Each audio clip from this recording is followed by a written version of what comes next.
पेशे से वैज्ञानिक कवयित्री अनामिका अनु की कविताओं का कथ्य भी अलग है और उनके कहन का अंदाज भी।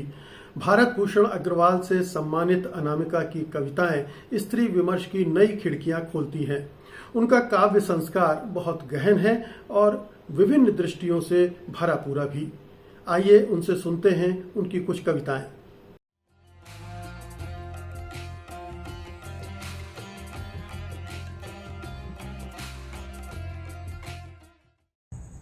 कविता का शीर्षक है क्षमा।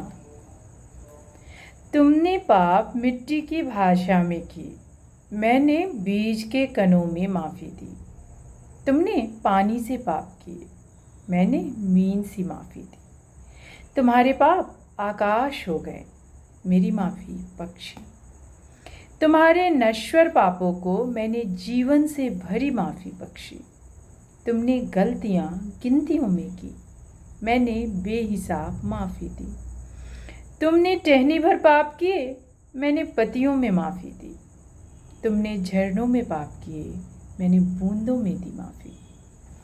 तुमने पाप से तौबा किया, मैंने स्वयं को तुम्हें दे दिया।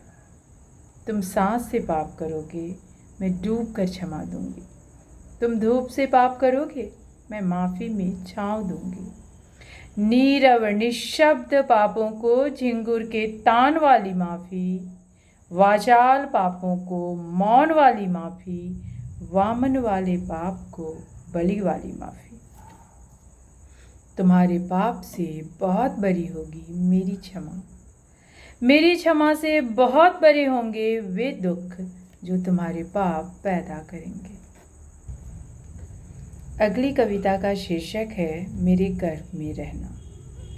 मेरे गर्भ में रहना, स्त्री या पुरुष होकर मत आना, ना ही किन्नर।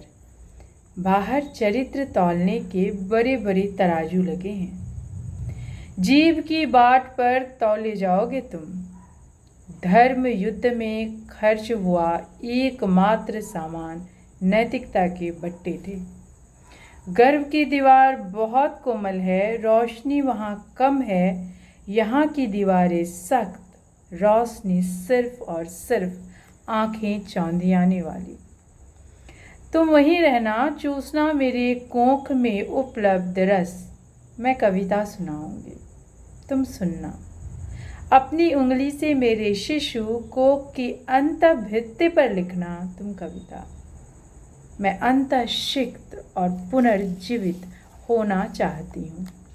मैं स्वार्थी नहीं हूँ। यहाँ बाहर कुछ भी ठीक नहीं है, मैं जेल में हूँ। कंठ में घिसकर तेज हो चुका है इनकलाब, और गर्भ में हो तुम। कविता का शीर्षक है मैं टूटने की तरकीब हूँ। मैं टूटने की तरकीब हूँ, मैं बंधने का इशारा हूँ। मैं दो ध्रुवों को बांध कर चलती हूँ। मैं विस्तार को लपेट कर संकीर्ण गलियारों में खोया सच हूँ। मैं असंबद्ध भाषाओं के बीच का विवेक हूँ, जो दृष्टि सामंजस्य से अनकहे को समझाता है। मैं बार के कोने की टेबल पर बैठा हुआ एकांत हूँ।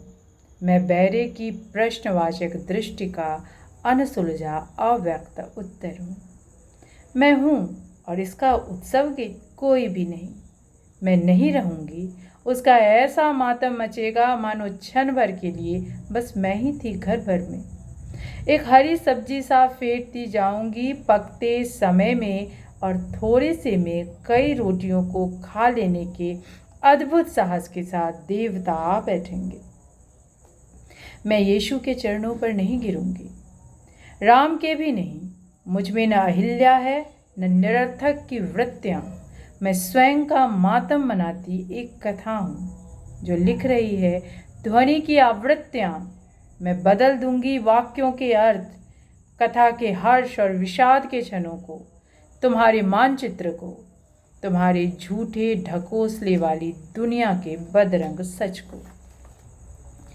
एक दम घोटते सत्य को विखंडित करते कई शब्द, एक ढिठाई जो हमेशा से सरोकारहीन थी, एक दीनता जो एक दिन निर्णय लेकर पहुंच गई पहाड़ी पर, और कविता कब कैसे खड़ी हो गई पर्वतों का हाथ थामे। अब वह प्रपातों से नहीं डरती। कलरव में केवल स्वर नहीं होता, इसमें गंध, संघर्ष और गति भी होती है। मैं कोटाराकरा तंपुराना का रावणाट्टम हूँ। मैं मंदिर में पुष्प बटोरती स्त्रियों का दासी अट्टम हूँ। आश्वासन की तरह प्रेम बरसा और उसने चाहा, विश्वास भीगे। क्या संभव था? जब तक प्रेम विश्वास के साथ नहीं उखाड़ता, जड़ता के बोध को व्यक्ति प्रेम नहीं करता। जिसके लिए प्रेम खेल है, उनको प्रेम में खिलौने मिले। जिनके लिए प्रेम श्रद्धा थी, उन्हें प्रेम में प्रभु मिले। जिनके लिए साहचर्य, उन्हें साथ। जिनके लिए समर्पण, उन्हें स्वर्ग। जिनके लिए समय था, उन्हें जीवन के कुछ और वर्ष। जिनके लिए डर था, उन्हें स्मृतियाँ मिली। जिनके लिए साहस, उन्हें साथ मिला। जिनके लिए सब कुछ, उन्हें सिर्फ और सिर्फ प्रेम मिला। कविता का शीर्षक है तथाकथित प्रेम। अल्लापुरा रेलवे स्टेशन पर ईएसआई अस्पताल के पीछे जो मंदिर है, वहाँ मिलते हैं। फिर रेल पर चढ़कर दरवाजे पर खड़े होकर हाथों में हाथ डालकर बस एक बार जोर से हंसेंगे। बस इतने से ही बहती हरियाली में बने ईंट और फूस के घरों से झांकती हर पत्थर आंखों में एक क्षण से दरक उठेगा। डिब्बे में बैठे हर सीट पर लिपटी फटी आंखों में मेरा सूना गला और तुम्हारी उम्र चोट करेगी। मेरा यौवन मेरे साधारण चेहरे पर भारी, तेरी उम्र तेरी छवि को लुढ़का कर भीड़ के दिमाग में ढनमना उठेगी। चरित्र में दोष ढूंढते चश्मों में बल्ब जल उठेंगे। हमारी आंखों की भगजुगनी भुक भुक, उनके आंखों के टॉर्च भक से। हम पलके झुकाएंगे और भीड़ हमें दीन दहाड़े या मध्य रात्रि में मौत की सेक देगी। तथाकथित प्रेम मिट्टी से रिस रिस कर उस नदी में मिल जाएगा जिसे लोग पेरियार कहते हैं। शुक्रिया। सत्य हिंदी का ऐप डाउनलोड करें गूगल प्ले स्टोर पर।